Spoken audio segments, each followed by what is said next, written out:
नमस्कार, आप देख रहे हैं अब तक टीवी चैनल। हमारे संवाददाता शिवहरी शर्मा ने बरेली से जानकारी देते हुए बताया, बारादरी क्षेत्र के कोट पुराना शहर का मामला है, जहां इस घनी आबादी वाले क्षेत्र में एक पीड़ित को लगातार रंगदारी व जान से मारने की धमकी मिल रही है, जिसके डर से पीड़ित अपने घर में ही कैद होकर रह रहा है।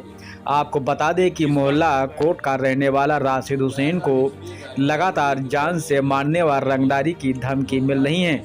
मामला थाना बारादरी क्षेत्र के कोट का है, जहां 26 अक्टूबर को काका टोला चौकी के बजरिया में राशिद घर का कुछ सामान लेने गए हुए थे। तभी उस पर शाहिद सानू मुनीर पुत्र रशीद मियां, जो लोधी टोला के रहने वाले हैं, राशिद हुसैन का आरोप है कि उन्होंने मुझे चारों तरफ से घेर लिया, मुझे मारा पीटा और मुझसे 5 लाख रुपए की रंगदारी की मांग की, जिससे मैंने साफ इनकार कर दिया। इस बात से नाराज होकर वह मुझ पर दोबारा उन आरोपियों ने हमला कर दिया, मुझ पर जान से मारने की धमकी दी, जिससे मैं घबराकर उन आरोपियों के खिलाफ 24 नवंबर को थाना बारादरी में एफआईआर दर्ज कराई, जिसमें पुलिस ने मेरा पूरा साथ दिया और मेरी एफआईआर दर्ज करके उसके बाद मुझे लगातार मेरे भाइयों व रिश्तेदारों के माध्यम से मुझे व मेरे परिवार को धमकी दी जा रही है।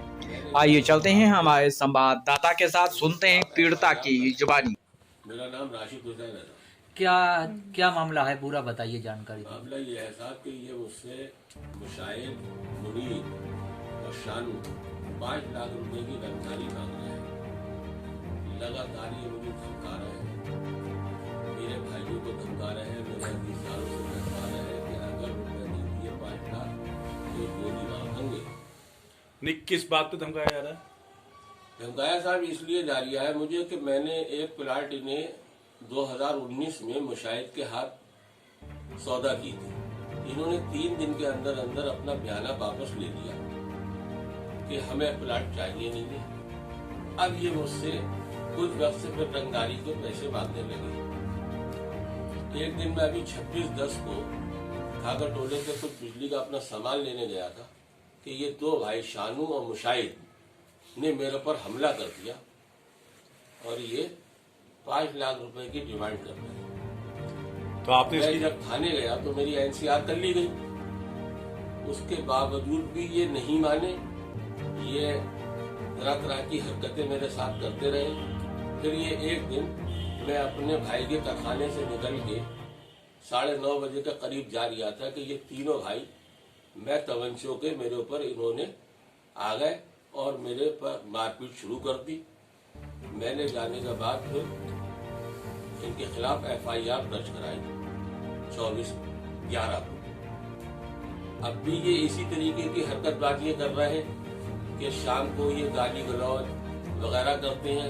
अब मेरा कोई अजीजदार जा रहा है तो उससे कहते हैं कि कह देना अगर पैसे नहीं दिए तो गोली ही मारेंगे।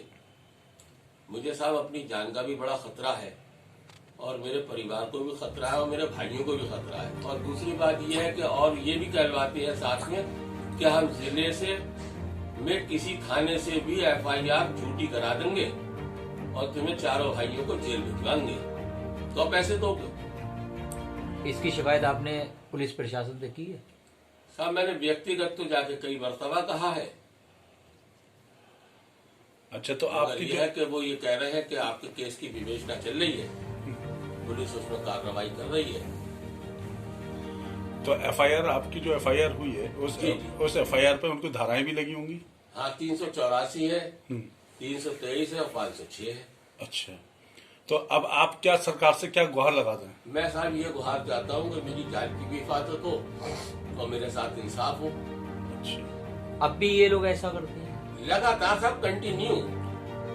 मतलब ये मेरा कोई अजीजदार निकल के जा रहा है या मेरा कोई भाई जा रहा है, उसके ऊपर छीटा कसी है। उन्हें पुलिस का डर नहीं है? ना, उन्हें कोई पुलिस का खौफ डर नहीं है। तो ये जो खड़े होते हैं आपके पास, अगर शाम को 8 से लेकर 9 बजे के टाइम कागा टोले में जाए तो इनका ये शराब के नशे में थोड़ी थोड़ी शराबें पिए हुए होते हैं और सड़क पर रंगबाजी करते हैं बुरी तरीके से। दिन में भी चक्कर लगाते हैं, कहते हैं हमारे ऊपर ऐसी एफआईआरों का कोई फर्क नहीं पड़ता है, ना असर पड़ता है। आपकी चौकी कौन सी लगती है? हमारी चौकी कागा टोला है। थाना थाना बारादरी है। थाने गए थे आप?